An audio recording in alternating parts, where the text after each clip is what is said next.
The city of Crestwood was alive with energy, even as the sun dipped below the horizon.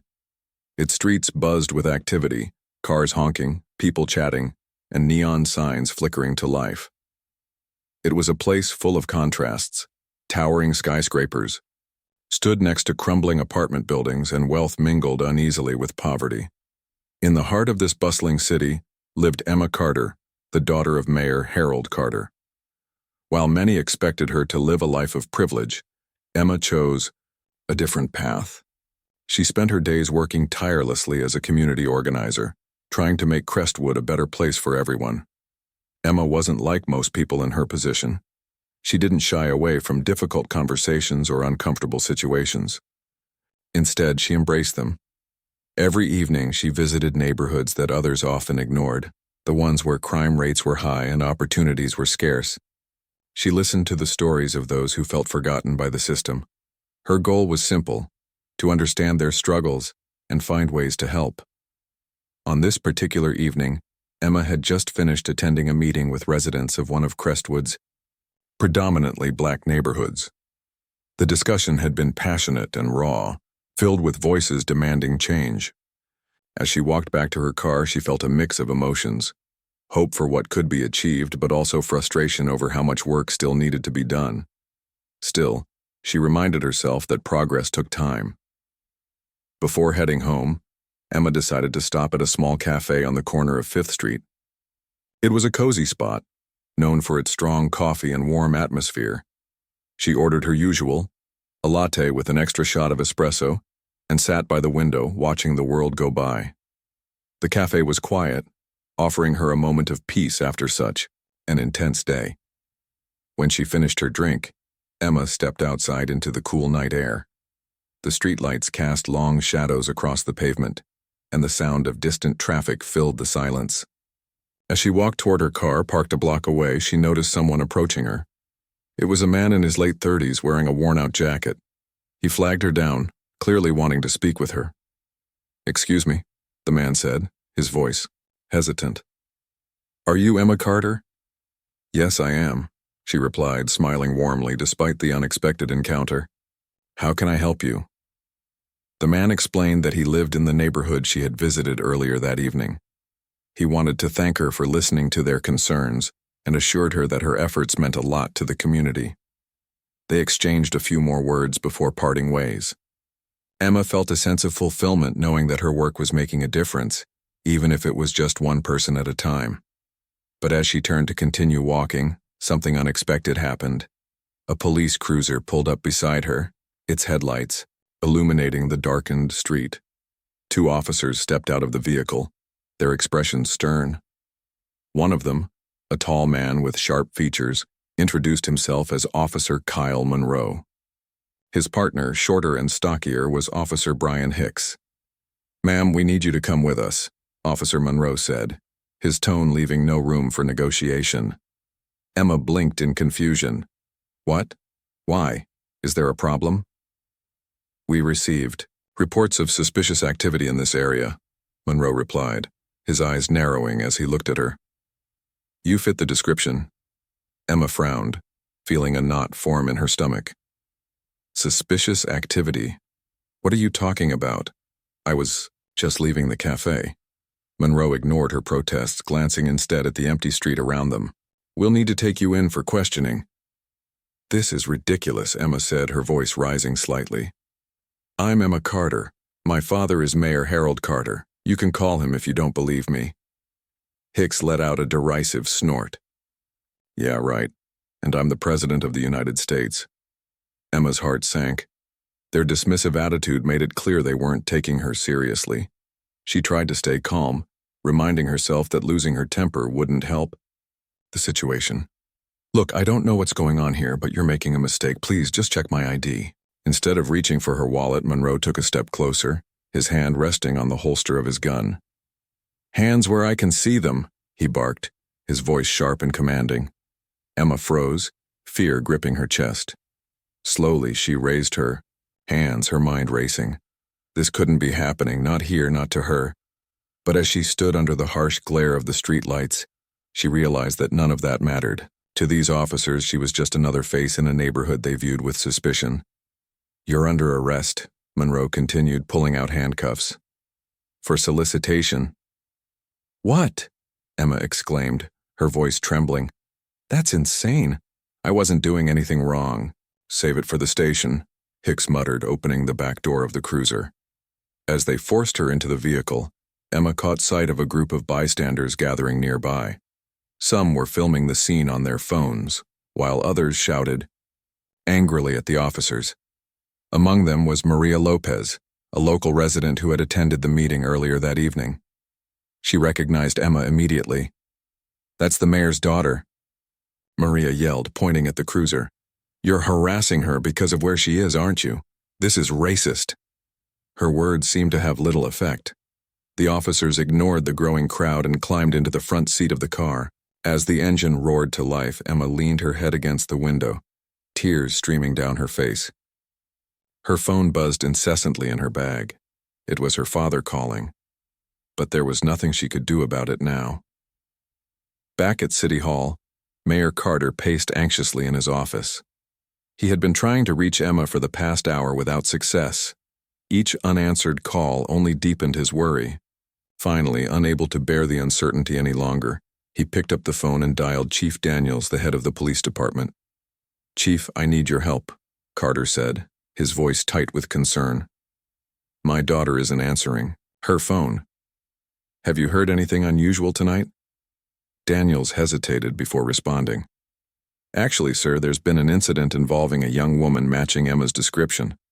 Officers Monroe and Hicks detained her a short while." Carter's blood ran cold. "Detained her for what?" "They allege she was involved in questionable behavior," Daniels replied cautiously. "But I assure you we're looking into it." "I want answers, Chief," Carter snapped, his patience wearing thin. "And I want them now." As the conversation ended, Carter clenched his fists, anger and fear swirling inside him. He knew all too well how prejudice could poison institutions meant to protect and serve. Now his worst fears were playing out, not just as a politician but as a father desperate to ensure his daughter's safety. Meanwhile, the cruiser carrying Emma sped through the streets of Crestwood, its siren wailing ominously in the night. Though she tried to remain composed, Emma couldn't shake the feeling that this ordeal was far from over. Little did she know, her arrest would spark a chain reaction that would rock the entire city and force it to confront the ugly truths lurking beneath its surface. The ride to the police station felt endless for Emma. She sat in the back seat of the cruiser, her hands cuffed behind her back, staring out the window at the blurred streets of Crestwood. Her mind raced with questions. Why were they doing this? What had she done wrong? And how could she make them understand that this was all a terrible misunderstanding? Officer Monroe drove in silence, his eyes fixed on the road ahead, while Officer Hicks occasionally glanced at her through the rearview mirror. Neither of them spoke, and their silence only added to Emma's growing anxiety. She tried to stay calm, reminding herself that panicking wouldn't help. But it was hard not to feel trapped, especially when she thought about the accusations against her. When they finally arrived at the station, Emma was led inside, her heart pounding in her chest. The building was cold and sterile, with fluorescent lights buzzing overhead. A few officers looked up as she passed by, their expressions curious but distant. It was clear that no one here recognized her, or if they did, they weren't saying anything. Emma was taken to a small room with a metal table and 2 chairs bolted to the floor. The walls were bare except for a clock ticking loudly above the door. Officer Monroe gestured for her to sit, and she obeyed, wincing slightly as the cuffs dug into her wrists. He stood across from her, arms crossed, while Hicks leaned against the wall, watching silently. "Let's start with your name," Monroe said, pulling out a notepad. "My name is Emma Carter," she replied firmly, meeting his gaze. "I already told you that outside." Monroe scribbled something down before looking up again. "And why were you in that neighborhood tonight?" "I was there for a community meeting," Emma explained, keeping her voice steady. "I'm a community organizer. I work with people in different neighborhoods to address their concerns." Hicks snorted under his breath, earning a glare from Emma. Ignoring him, she continued, I've been working in that area for weeks. If you check with anyone who lives there, they'll tell you the same thing. Monroe didn't seem impressed. So, you expect us to believe you just happened to be walking alone late at night in a part of town known for certain activities? Emma's jaw tightened. I wasn't doing anything illegal. I stopped at a cafe after the meeting and was heading to my car when you pulled me over. And what about the man you were talking to? Monroe asked, leaning forward. Care to explain that? Emma sighed, frustration creeping into her voice.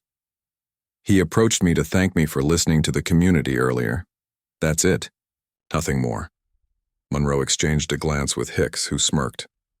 Convenient story, he muttered. Emma clenched her fists, her patience wearing thin. Look, I don't know what you think you saw, but I'm telling the truth. You can call my father, Mayor Harold Carter, if you need confirmation. Instead of responding, Monroe stood up and walked to the door. We'll see about that. He stepped outside, leaving Hicks to guard her. As soon as the door closed, Emma slumped in her chair, exhaustion washing over her. She couldn't believe this was happening. All she had done was try to help people, and now she was being treated like a criminal. Her phone buzzed faintly in her bag, which sat on a nearby counter. She knew it was probably her father calling again, but there was nothing she could do about it. Meanwhile, outside the interrogation room, Monroe made his way to the front desk. He picked up the phone and dialed City Hall, asking to speak with Mayor Carter. When the mayor answered, his tone was sharp and urgent. This is Officer Monroe, he began. Your daughter is currently in our custody. We're investigating allegations of solicitation. There was a long pause on the other end of the line. What are you talking about? Carter demanded, his voice rising. My daughter isn't involved in anything like that. Where is she? I want to speak to her immediately. We're following procedure, sir, Monroe replied stiffly. She'll remain here until we complete our investigation. Carter slammed his fist on the desk, anger boiling inside him. This is unacceptable. You release her right now or I swear there will be consequences. Monroe hesitated, clearly uncomfortable. With all due respect, Mayor, we have to do our job. If you'd like to come down here, we can discuss it further. Carter hung up without another word. He grabbed his coat and stormed out of his office, determined to get to the bottom of this mess. As he drove to the station, his thoughts swirled with anger and worry. How could this happen in his own city? Hadn't he worked hard enough to improve relations between law enforcement and the community? Apparently not. Back at the station, news of Emma's arrest spread quickly. Word reached Maria Lopez, the woman who had witnessed the scene outside the cafe. Furious at what she had seen, Maria posted about it on social media, sharing videos she had recorded. Within minutes, the post went viral, sparking outrage across Crestwood. Comments poured in, condemning the officer's actions and calling for justice. Many pointed out the racial undertones of the situation, accusing the police of targeting Emma simply because she was in a predominantly black neighborhood. Others shared similar stories of harassment and discrimination, fueling the growing firestorm. By the time Carter arrived at the station, a crowd had gathered outside. Protesters held signs reading, "Justice for Emma," and "End police brutality," their voices echoing through the streets. Reporters jostled for position, cameras flashing. As they tried to capture every moment, the scene was chaotic, but Carter pushed through the throng, his face grim with determination. Inside the station, tensions were high. Chief Daniels rushed to meet Carter, his expression apologetic. "Mayor, I assure you we're handling this situation carefully." "Carefully?" Carter interrupted, his voice dripping with sarcasm. "You call throwing my daughter in handcuffs and accusing her of something she didn't do careful?" Daniels shifted uncomfortably. "Sir, I understand your frustration, but our officers were following protocol based on the information they had." "That's not good enough," Carter snapped. "Where is she? I want to see her." Reluctantly, Daniels led Carter to the interrogation room. When they entered, Emma looked up, relief flooding her face at the sight of her father. Without hesitation, she stood up and hugged him tightly, tears streaming down her cheeks. "It's okay," Carter murmured, holding her close. "We'll fix this." Turning to the officers, he glared at them. Uncuff her. Now. Monroe hesitated, glancing at Daniels for guidance. After a moment, Daniels nodded and Monroe reluctantly removed the handcuffs. Rubbing her sore wrists, Emma sank back into the chair, still shaken but grateful to have her father by her side. As Carter demanded answers, the officers struggled to justify their actions. Their explanations were weak and riddled with inconsistencies, making it clear that bias had played a role in their decision-making. Carter listened intently, his anger mounting with each passing second. "You've made a grave mistake," he said finally, his voice low and dangerous. "Not only have you wrongfully accused my daughter, but you've also damaged the trust between this department and the community. This ends now." Daniels nodded solemnly. "We'll launch an internal investigation immediately. Officers Monroe and Hicks will be placed on administrative leave pending further review." Carter wasn't satisfied, but he knew it was a start. For now, his priority was getting Emma home safely. As they left the station together, they were met with cheers from the crowd outside. People clapped and shouted words of encouragement, showing their support for Emma and her family. But even as they drove away, Emma couldn't shake the feeling that this incident was far from over. The damage had been done and the scars would linger, for her father, and for the entire city of Crestwood. Still, she vowed to keep fighting, knowing that change wouldn't come easily, but believing it was worth the struggle. Little did she know, the events of that night would set off a chain reaction, forcing Crestwood to confront its deepest flaws and igniting a movement that would reshape the city forever. The morning after Emma's arrest, the city of Crestwood woke up to a storm. News outlets were buzzing with reports about what had happened. Headlines screamed accusations of police misconduct, racism, and abuse of power. Social media was ablaze with hashtags like #Justice for Emma and near Crestwood Rising. People from all corners of the city, and even beyond, were talking about the incident. For some, it was just another example of systemic injustice. For others, it was personal. Emma sat in her father's living room, wrapped in a blanket, staring at the television screen. Her face was pale and dark circles under her eyes betrayed her lack of sleep. She hadn't said much since coming home the night before. The weight of everything that had happened pressed heavily on her shoulders.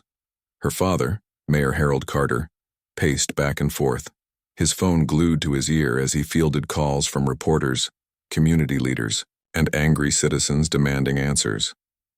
"You don't have to watch this," Harold said gently, glancing at Emma. "It's not helping you." "I need to see it," she replied softly, her voice barely above a whisper. "I need to understand how people are reacting." Harold sighed but didn't argue. He knew his daughter well enough to know she wouldn't back down. Instead, he focused on finishing his call. After hanging up, he turned to her again. "We'll get through this, Emma, I promise." Emma nodded, though she wasn't sure she believed him. How could they fix something so broken? The officers who had arrested her weren't just acting out of ignorance. They were part of a system that allowed such behavior to happen over and over again. And while her case might spark outrage now, would it lead to real change? Or would it fade into the background once the news cycle moved on? Outside, the protests continued to grow. What had started as a small group of concerned residents had turned into a massive demonstration outside the police station. Hundreds of people gathered, holding signs and chanting slogans. Some carried pictures of Emma, while others held banners, honoring victims of police brutality. Among the crowd was Marcus Johnson, a journalist determined to uncover the truth behind the officers' actions. Marcus had been covering issues of racial inequality in Crestwood for years, but this story felt different. It wasn't just about Emma. It was about the larger patterns of discrimination and fear that plagued the city. As he walked through the crowd, notebook in hand, he listened to people share their own experiences of mistreatment by law enforcement. One woman tearfully recounted how her teenage son had been stopped and searched multiple times for no reason. A man described being pulled over repeatedly while driving through predominantly white neighborhoods. Each story added another layer to the anger simmering beneath the surface. Meanwhile, Officer Kyle Monroe and Officer Brian Hicks found themselves under intense scrutiny. Back at the police station, They were called in for questioning by internal affairs. Chief Daniels made it clear that their actions would be thoroughly investigated and any wrongdoing would be dealt with severely. But both men remained defiant, insisting they had done nothing wrong. "We followed protocol," Monroe argued, leaning forward in his chair during the interview. "There was suspicious activity, and we acted accordingly." "Suspicious activity?" the investigator asked skeptically. "Based on what evidence?" Monroe hesitated, clearly uncomfortable. "The area has a history of certain behaviors, and the way she was dressed, the time of night, it raised red flags." The investigator raised an eyebrow. "So you're saying you profiled her based on where she was and how she looked?" "No," Monroe snapped, though his hesitation suggested otherwise. "We were doing our job," Hicks chimed in, attempting to support his partner. "Look, we didn't know who she was at first. If we'd known she was the mayor's daughter, things might have gone differently." The investigator frowned, jotting down notes. "That's exactly the problem. You treated her differently because of where she was and who you thought she was, not because of actual evidence." As the questioning dragged on, cracks began to show in the officers' stories. Their accounts of the events didn't match up perfectly, and inconsistencies emerged. For instance, Monroe claimed he had seen Emma exchange money with the man outside the cafe, but Hicks admitted he hadn't noticed anything like that. These discrepancies only fueled suspicions that bias had clouded their judgment. While the internal investigation unfolded, Emma decided to speak out. With her father's encouragement, she agreed to give an interview to Marcus Johnson. Sitting across from him in her father's office, she took a deep breath and began recounting the events of the previous night. Her voice trembled at times, but she refused to let her emotions overwhelm her. "They didn't listen to me," she said, her hands clasped tightly together. "They didn't care who I was or what I was doing there. All they saw was someone who didn't belong." Marcus nodded sympathetically, scribbling notes. "Do you think race played a role in how they treated you?" Emma hesitated, then nodded. "I can't say for sure what was going through their minds, but it's hard not to see it that way. I was in a neighborhood where most of the residents are black and I'm white. Maybe if I'd been somewhere else, they wouldn't have assumed the worst about me." Her words struck a chord with Marcus. He knew that Emma's experience was far from unique. Countless others had faced similar treatment simply because of where they were or how they looked. But her story carried extra weight because of who she was, the mayor's daughter. It forced people to pay attention in a way they might not have otherwise. When the article came out later that day, it spread like wildfire. Marcus's piece painted a vivid picture of Emma's ordeal, highlighting the broader issues of racial profiling and police misconduct. Readers responded with outrage, flooding comment sections with messages of support for Emma and demands for accountability. Calls poured into City Hall and the police department, urging officials to take action. Chief Daniels felt the pressure mounting. He called an emergency meeting with his senior staff to discuss next steps. "This situation is spiraling out of control," he admitted, rubbing his temples. "If we don't handle this properly, it could destroy whatever trust we still have with the community." One of his deputies spoke up. "What about Monroe and Hicks? Their statements aren't adding up. Shouldn't we suspend them?" Daniels nodded reluctantly. "Effective immediately, both officers are on administrative leave pending further investigation. We'll also reach out to the mayor's office to coordinate a public statement addressing the community's concerns." As word of the suspensions spread, reactions were mixed. Some praised the decision as a step toward accountability, while others accused the department of bowing to political pressure. Protesters outside the station cheered when they heard the news, but many remained skeptical. They wanted more than just temporary suspensions. They wanted systemic change. Back at home, Emma scrolled through her phone, reading the flood of messages she had received. Friends, acquaintances, and even strangers had reached out to offer their support. Many shared their own stories of facing prejudice and injustice, thanking her for speaking out. While their words brought her comfort, they also reminded her of the work that still needed to be done. That evening, Emma joined her father for dinner. Neither of them said much at first, the silence heavy with unspoken thoughts. Finally, Harold broke it. "You've been quiet all day. Are you okay?" Emma set down her fork and looked at him. "I'm just thinking about everything. About how this isn't just about me. So many people go through worse every single day and no one listens.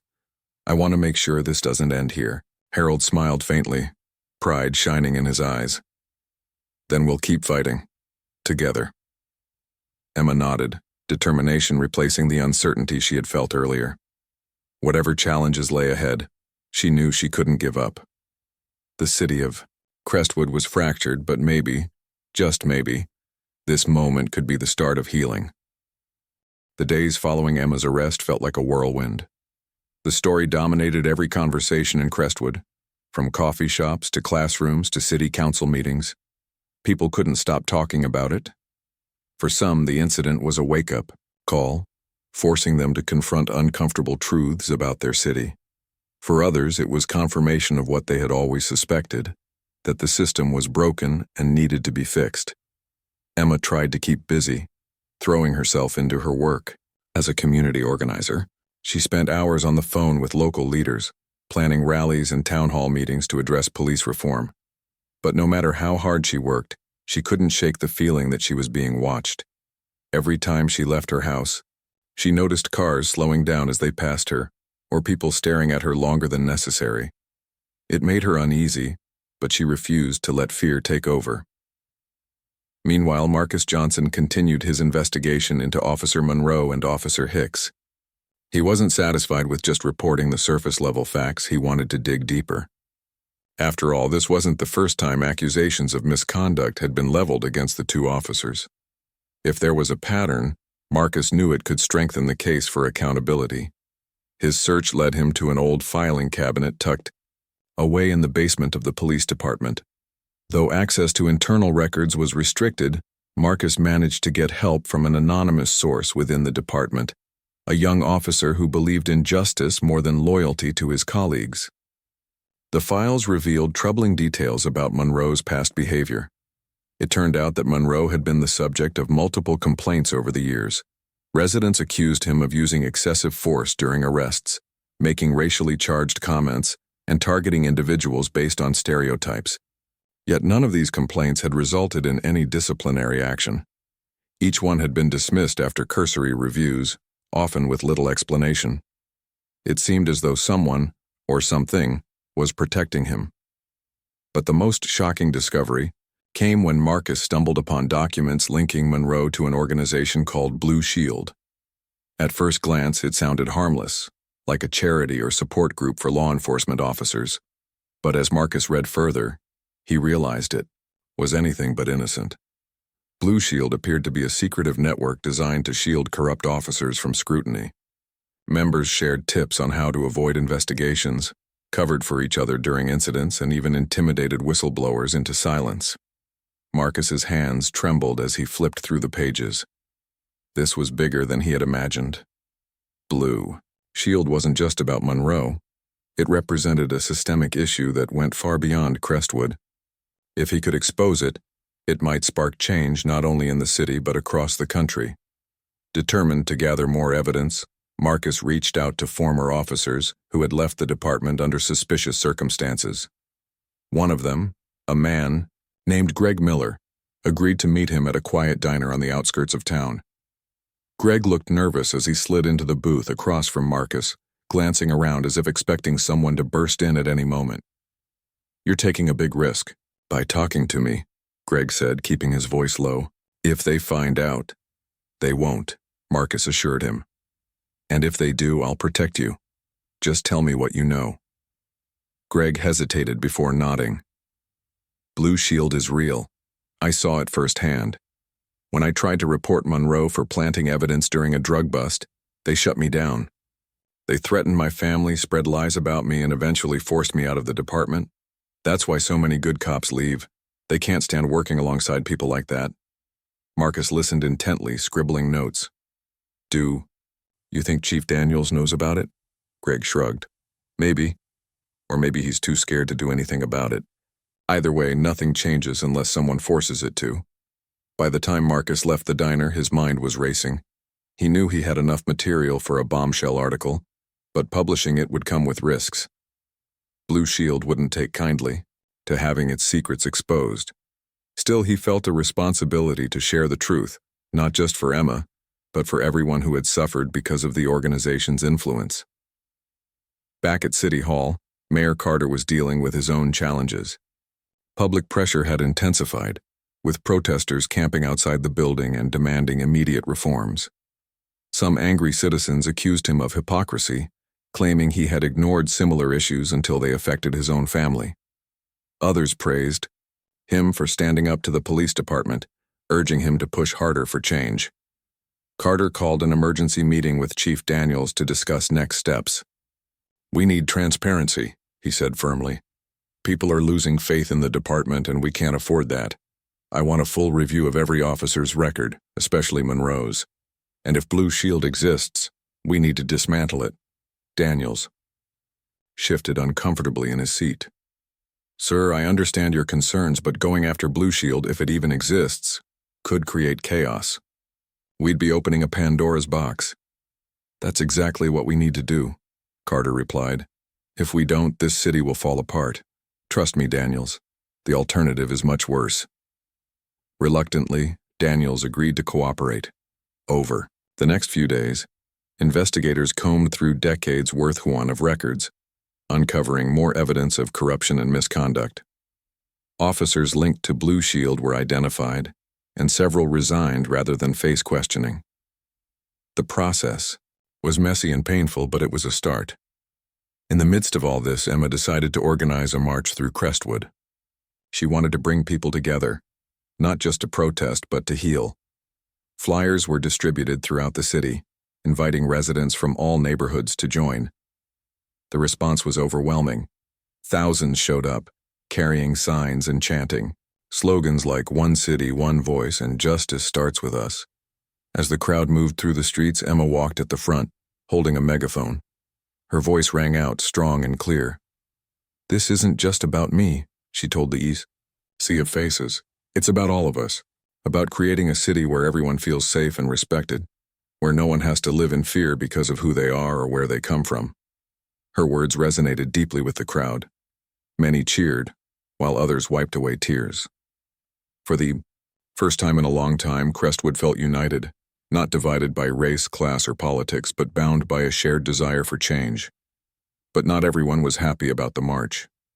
Counter-protesters gathered along the route, shouting insults and waving hateful signs. Tensions simmered, threatening to boil over. Near the end of the march, a scuffle broke out between two groups, sending panic rippling through the crowd. Police arrived quickly to restore order, but the damage was done. The peaceful demonstration had been marred by violence. Despite the chaos, Emma refused to let the incident discourage her. As she stood on the steps of City Hall later that evening, addressing the remaining protesters, she reminded them of the importance of staying focused. "Change doesn't happen overnight," she said. "There will be setbacks and there will be people who try to stop us. But if we stick together, we can make Crestwood a better place, for everyone." Her speech ended with thunderous applause. People lingered afterward, sharing stories and ideas for moving forward. Though the road ahead was uncertain, there was a sense of hope in the air. Crestwood had taken its first step toward healing, and Emma was determined to keep leading the way. That night, as she lay in bed, Emma thought about everything that had happened. The protests, the investigations, the march. It was all part of a larger movement. A movement she had unintentionally sparked but now fully embraced. She knew the fight wouldn't be easy, but she also knew it was worth it. For the first time, in days, she fell asleep with a smile on her face, dreaming of a brighter future for her city. The days that followed the march were a blur of activity for Emma and everyone else involved in the growing movement. The city of Crestwood was alive with energy, but it was also tense. Conversations about police reform dominated every corner of the community, on social media, at dinner tables, and in classrooms. People were divided. Some supported the push for change, while others resisted it, claiming the protests were unnecessary or exaggerated. Emma found herself at the center of it all. Her phone buzzed constantly with messages from reporters, activists, and concerned citizens. She spent hours responding to emails and coordinating with local leaders to plan the next steps. Despite her exhaustion, she felt a renewed sense of purpose. This wasn't just about her anymore. It was about creating a better future for everyone in Crestwood. Meanwhile, Marcus Johnson continued his investigation into Blue Shield. He knew he was sitting on a story that could shake the city to its core, but publishing it came with risks. Members of the organization wouldn't hesitate to retaliate if they thought their secrets were being exposed. Still, Marcus couldn't stay silent. He owed it to the people of Crestwood and to himself to tell the truth. One evening, Marcus decided to confront Officer Monroe directly. Armed with folders full of evidence, he tracked him down outside a bar where Monroe often went after his shifts. Monroe was leaning against his car, smoking a cigarette, when Marcus approached him. "Officer Monroe," Marcus said, his voice steady despite the nerves bubbling inside him. "We need to talk." Monroe glanced up, irritation flashing across his face. "What do you want, Johnson? I'm off duty." "I think you know why I'm here," Marcus replied, holding up one of the files. "Blue Shield, it's over. I have everything. Documents, witness statements, the whole thing." For a moment, Monroe froze, his cigarette dangling loosely from his fingers. Then his expression hardened. "You don't know what you're messing with," he growled, stepping closer. "Back off or you'll regret it." Marcus didn't flinch. "Threats won't work this time. You've been protected for too long, but it stops now. If you cooperate, maybe you can save yourself. If not—" He let the sentence hang in the air. Monroe clenched his fists, clearly torn between lashing out and backing down. Finally, he muttered something under his breath and stormed off, slamming the door of his car as he drove away. Marcus watched him go, his heart racing. He had expected resistance, but seeing Monroe's reaction confirmed what he already suspected. Blue Shield was real, and it was powerful. Later that night, Marcus met with Emma and her father, Mayor Carter, to share his findings. They sat in the mayor's office, surrounded by stacks of papers and half-empty coffee cups. Marcus laid out the documents on the desk, explaining how Blue Shield operated and who was involved. "This goes higher than just Monroe," Marcus said, pointing to a list of names. "These officers and some higher-ups are part of the network. They've been covering for each other for years." Carter rubbed his temples, looking overwhelmed. "If we expose this, it's going to blow up. Not just the department, but the entire city." "That's why we have to do it," Emma interjected, her voice firm. "People deserve to know the truth. We can't fix what's broken unless we shine a light on it." Carter hesitated, then nodded reluctantly. "All right, but we need to be smart about this. We'll release the information gradually, starting with Monroe and Hicks. Let's see how the public reacts before we drop the bigger bombshell." Over the next few days, Marcus published a series of articles exposing Monroe's history of misconduct and his ties to Blue Shield. The response was explosive. Residents flooded City Hall with calls and emails demanding justice. Protesters gathered outside the police station again, chanting for Monroe's immediate dismissal. Even some officers within the department spoke out, calling for accountability. Chief Daniels tried to contain the fallout, but it was clear he was losing control. Internal Affairs launched a formal investigation into Blue Shield, interviewing dozens of current and former officers. The pressure mounted, forcing several members of the organization to resign or retire quietly. Chief Daniels himself became a target, with many accusing him of turning a blind eye to corruption for years. As the scandal unfolded, tensions reached a boiling point. One evening, a group of counter-protesters clashed with supporters of the reform movement near the police station. What started as a shouting match quickly escalated into violence, with punches thrown and objects hurled through the air. Police arrived to break up the fight, but the chaos left both sides angrier than ever. Emma was devastated when she heard about the incident. She had hoped the march would bring people together, not drive them further apart. Sitting in her living room, She stared at the news footage, feeling the weight of responsibility settle heavily on her shoulders. Was she making things worse instead of better? Her father noticed her distress and sat beside her. You can't blame yourself for this, Emma. Change is messy. People are scared and fear makes them lash out. But what you're doing, it matters. You're giving them a chance to build something better. Emma sighed, wiping away a tear. I just wish it didn't have to be so hard. It always is, Carter said softly. But remember why you started this. For the people who feel like they don't have a voice that's worth fighting for. The next morning, Emma decided to visit the neighborhood where she had been arrested. She wanted to reconnect with the residents and remind them that they weren't alone. As she walked through the streets, people greeted her warmly, thanking her for standing up for their community.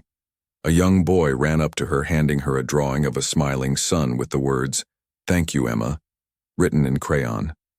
It brought tears to her eyes. At the end of the day, she stopped by Maria Lopez's house. Maria welcomed her with open arms, offering her a cup of tea and a seat at the kitchen table. You've done so much for us, Maria said, her voice filled with gratitude. Don't lose hope now. We're with you every step of the way. Emma smiled, feeling a renewed sense of determination.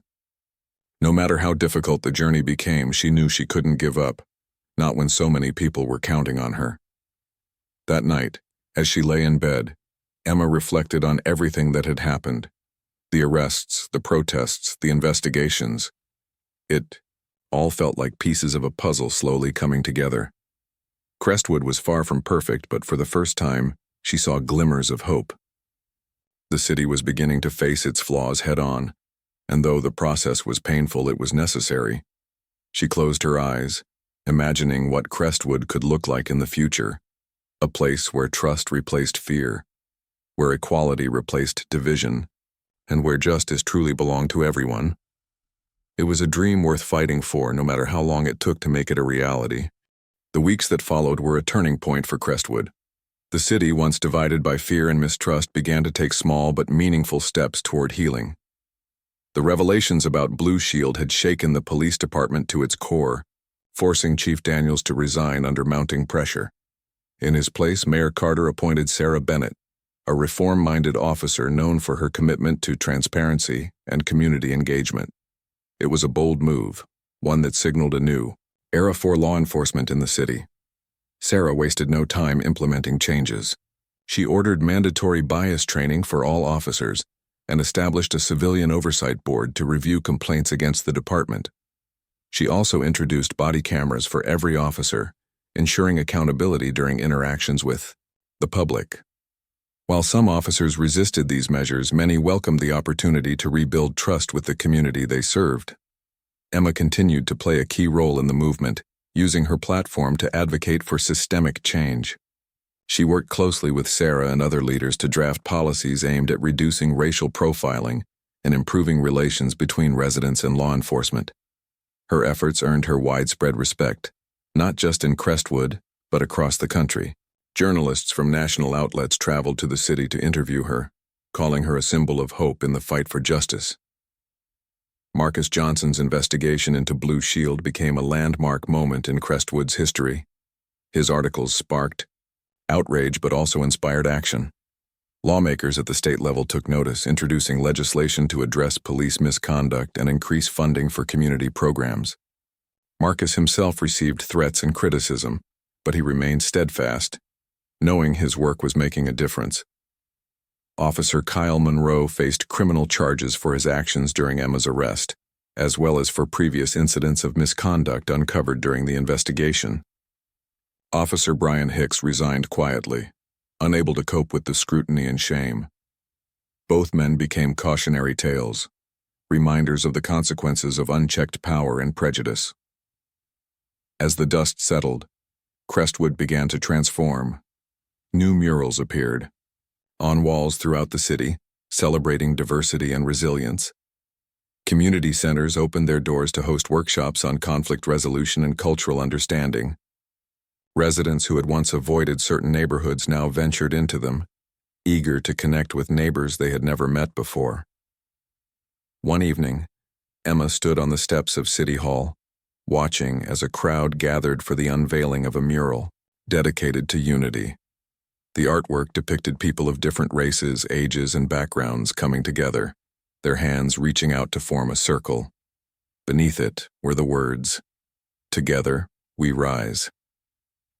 Mayor Carter joined her, placing a hand on her shoulder. "You've done incredible work, Emma. I'm proud of you." Emma smiled, though her eyes glistened with tears. "It wasn't just me, Dad, it was everyone. The protesters, the journalists, the officers who wanted change. We did this together." Carter nodded, his voice thick with emotion. "And we're not done yet. There's still so much more to do." Emma knew he was right. While progress had been made, the scars of the past wouldn't disappear overnight. Trust took time to rebuild, and old habits died hard. But she believed in the power of persistence. Every conversation, every policy change, every act of kindness brought them closer to the future they envisioned. Later that night, Emma returned home and sat by her window staring at the city lights. She thought about everything she had been through, the fear, the anger, the moments of doubt. It had been a difficult journey, but she wouldn't trade it for anything. For the first time in her life, she felt truly alive, knowing she was part of something bigger than herself. Her phone buzzed, pulling her out of her thoughts. It was a message from Maria Lopez, thanking her again for everything she had done. Emma replied with a simple, "Thank you," then set the phone aside. She picked up a notebook and began jotting down ideas for her next project, a program to mentor young people interested in community organizing. If she could inspire even one person to keep fighting for justice, it would be worth it. The road ahead wouldn't be easy. There would still be setbacks, disagreements, and challenges. But Emma had learned that change didn't happen all at once. It came in waves, each one carrying the potential to reshape the world. And Crestwood, despite its flaws, was proof that transformation was possible. As she closed her notebook and turned off the light, Emma allowed herself a moment of quiet satisfaction. The city wasn't perfect, but it was moving in the right direction. Together they had taken the first steps toward a brighter future, and for now that was enough.